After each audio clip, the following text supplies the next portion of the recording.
Hey, I'm CryptoBo, and today I'm talking about hacks and viruses and how you can avoid them. There's been sort of a rash of hacks, especially among high-profile exchanges recently. You may have seen that Coinbase was hacked and over 6,000 accounts had cryptocurrency stolen from them. It's actually very similar to 2019 when Binance was hacked and had over $40 million worth of Bitcoin drained from users' accounts. Now, these are not hacks of the exchanges themselves. That's the topic for an entirely different video where I'll talk about Mt. Gox. These are hacks of individuals. These are people who have either had their emails compromised or they've been victim of a SIM swap attack where someone stole their two-factor authentication credentials, gained access to their accounts, and then drained their accounts individually. So it was the user side, not the company side. So you can still have confidence in like Coinbase and Binance, but you should be a little bit more wary of how you secure your account. First and foremost is passwords. And you may hear this a lot. It may be really annoying, but it is actually very important that you have a unique password for your cryptocurrency accounts. If you're using a custodial wallet system like Coinbase, Binance, Gemini, which, quick plug, you can click in the description if you don't have an account and sign up there, get $10 worth of free Bitcoin.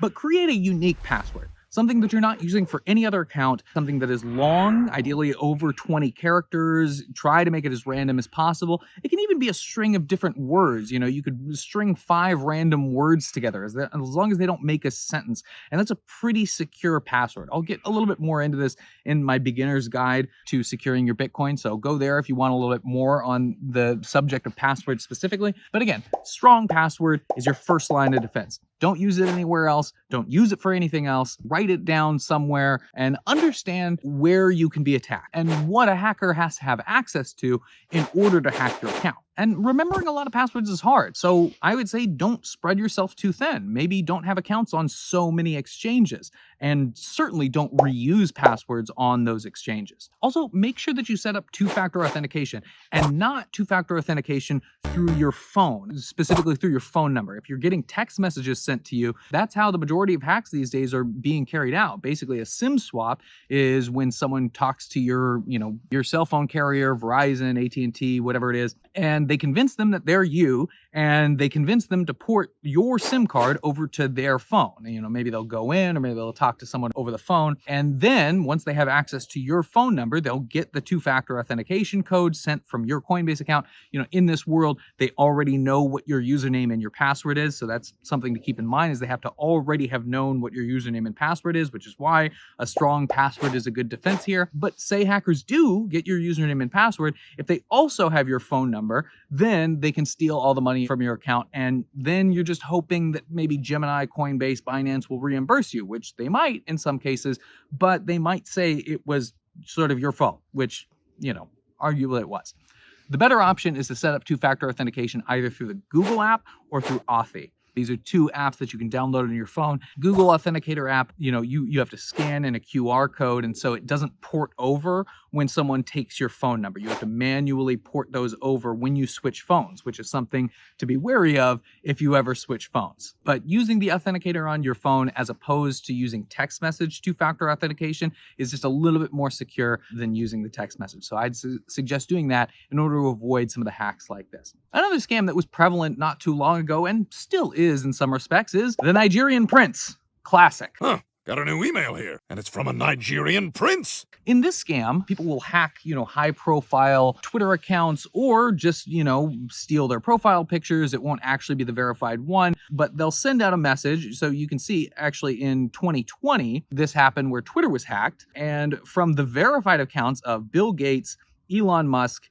and Warren Buffett and Jeff Bezos, hackers sent out Twitter messages where they said, hey, I'm super rich, and if you send me Bitcoin to this address, then I'll send you back double that. Classic Nigerian prince scam. The people who sent money to these super rich individuals never got their money back. They just got scammed out of their Bitcoin. So avoid things like that. Also, don't ever send your money to a billionaire knowingly.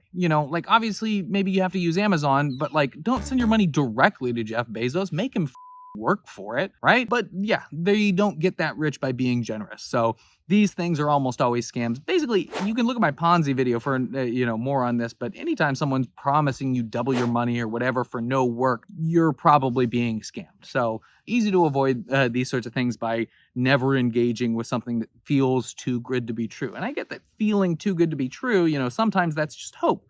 It's good to have hope. I guess, but not when it comes to sending your money somewhere.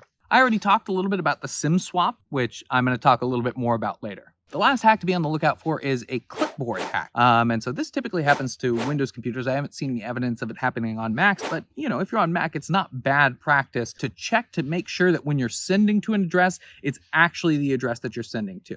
Basically, what happens is either through scam email or some piece of malware will get on your computer somehow and it'll infect your clipboard. And when your clipboard recognizes that it has, that you've Control-C'd and copied a Bitcoin address, it will change it to the Bitcoin address of the attacker. Then when you go to paste it, Control-V, the attacker's address will be in there, and then you'll send your money to that attacker's address. So it's very important that every time you are copying and pasting a address into, when you're sending some sort of payment or withdrawing from an exchange, that you check to make sure that the address that you copied is the address you actually want to send it to. This can be a little bit annoying, but honestly, if the first 5 digits and the last 5 digits are the same, then you're probably fine. It would be very hard to generate on the fly a similar enough public key that you would be fooled looking at the first 5 and last 5 digits, and being able to predict that sort of thing would be ridiculous. But, it's best to go through and make sure, double check every time that you do it. Now, this list is obviously not exhaustive, and I may put out another video as more hacks become apparent, or even as I do a little bit more research on it. But those are the big ones that I've seen recently, and the big ones that you should be on the lookout for. And honestly, if you go through some of the security practices that I talk through in this video, then you will not only feel safer, you will be safer in terms of not sending your money to the wrong addresses and not getting hacked, not getting scammed, that sort of thing. If you want to learn more, then check out my beginner's guide to securing your cryptocurrency, or you can take a look at my playlist on hacks that I'm doing right now. Hacks and scams. I just put out a video on Ponzi schemes. Ooh, Charles Ponzi, you sultry devil. First hack I'm going to talk about is the personal hack. Second hack, a classic, the Nigerian prince. Next up, the SIM swap attack. And finally, the clipboard hack. I'm Crypto Beau. Stay safe out there.